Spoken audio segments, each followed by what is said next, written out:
Swedish isn't great, but I can finagle through it. And tonight, I think I just heard Thomas say that there was a moose that he hit on his windshield and his balls were hanging out.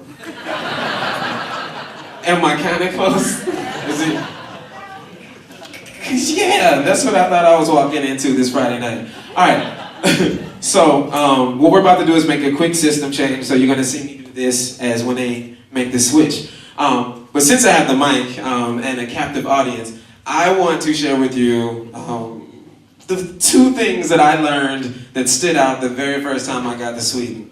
So I had just come in, just got here from Costa Rica, and it was February. So I go from 12 hours of sunshine every day. 27 degrees is like winter sometimes. And I come here.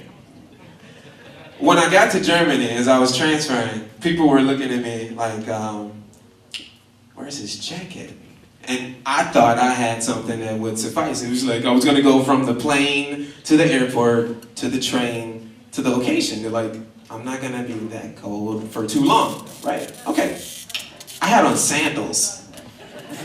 So just imagine what my jacket looked like. So another thing that I wasn't ready for was when I got here, it was late, so it was supposed to be dark.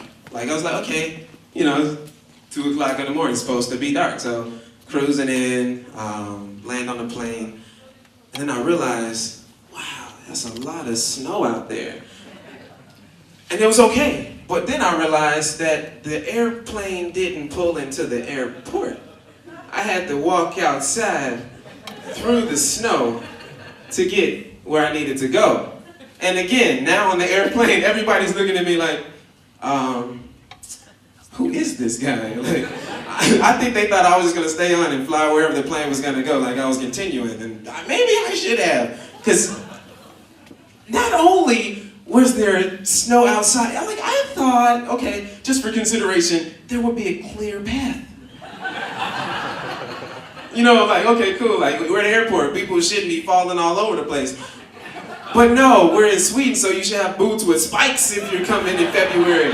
Didn't know that, wasn't prepared. I had one bag and a guitar, so I made that. But that's not what I learned just yet, not just yet. So I get to the airport, and as I'm talking to people, I realize that everyone's friendly and they walk really fast.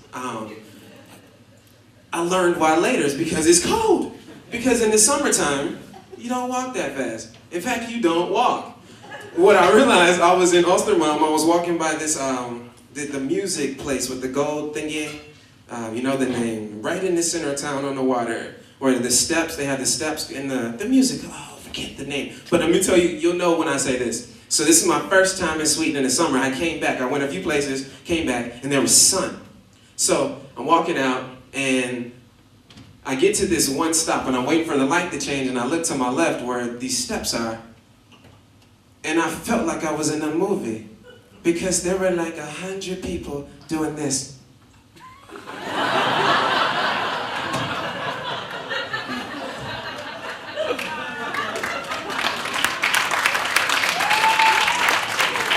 So I had to catch myself. I was like, so I looked the other way. It wasn't on this side, so I was like, maybe this is a movie.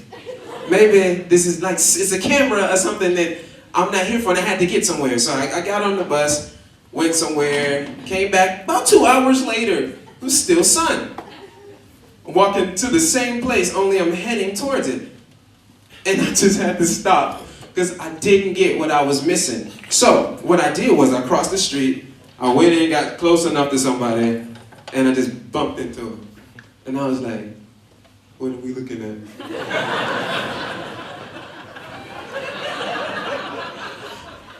The sun.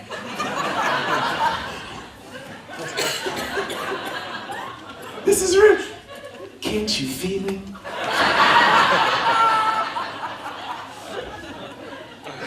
So, that's the first thing I learned, because I remember that in February, it was dark for a long